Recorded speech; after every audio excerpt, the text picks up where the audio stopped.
3 months ago, 23-year-old Jordan arrived at Generate Hope, a San Diego home for victims of sex trafficking. She's recovering now from almost 6 years of forced prostitution on the streets of Northern California. But she still remembers the moment things went wrong. She was looking for a job, and a friend introduced her to a man who said he could help. A man she's still afraid of, which is why she's asked us to only use her first name. He said, I got some work for you to do, and so I think going with him thinking it was just, I don't know, gonna be some little chores or whatever, it ended up where he was like, I need you to go in the corner and you're gonna be making this quota for me, and you're gonna do it or I'm gonna hurt you. I mean, that's how he kept me in line, was making threats and beating me up and raping me, that it made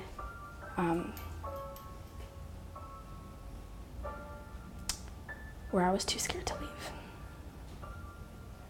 And I was 18 the first time that I had turned my first trick with somebody, and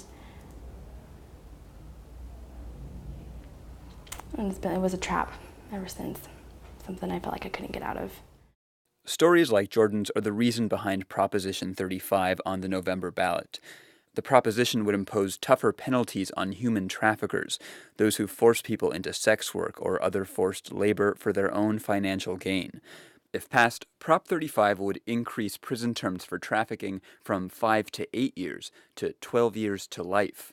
And it would also increase fines for convicted traffickers from $100,000 to up to $1.5 million, money that would go to fund programs that help trafficking victims recover.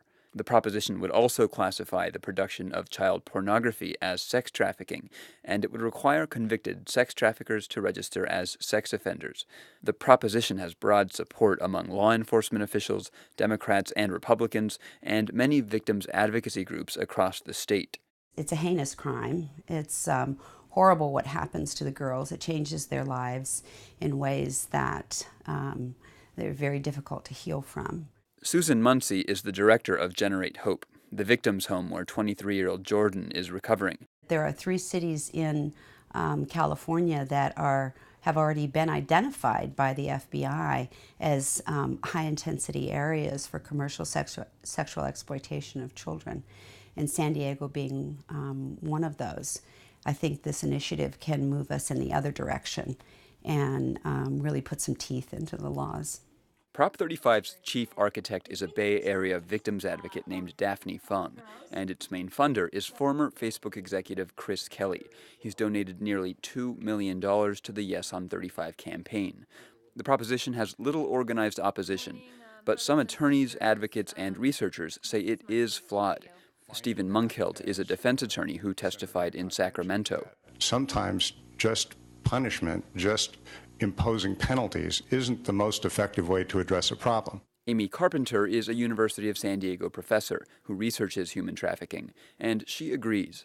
It's based on a presumption that more arrests and stiffer penalties are going to decrease the level of trafficking.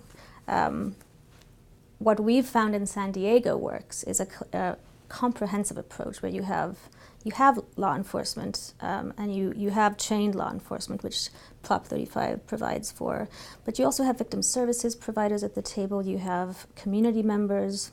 Major newspapers, including the LA Times, have opposed Prop 35, saying current penalties for trafficking are sufficient.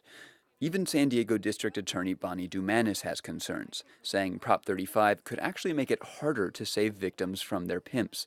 The proposition would no longer allow prosecution of people forced into prostitution, but some prosecutors say that's sometimes the only way to free them from their pimps and get them help. But Brian Marvel, president of the San Diego Police Officers Union, says Prop 35 would help victims by requiring police officers to get training on how to identify them. So this is just really on the cusp of opening it up and giving the officers the education so they can more easily identify that this is a human trafficking victim. Jordan says the proposition would help her in one more way. She eventually wants to press charges against her pimp, but says many young women like her are afraid to because they fear revenge when the prison term is over. At least with my pimp, if I had reported him, he's gonna know it was me.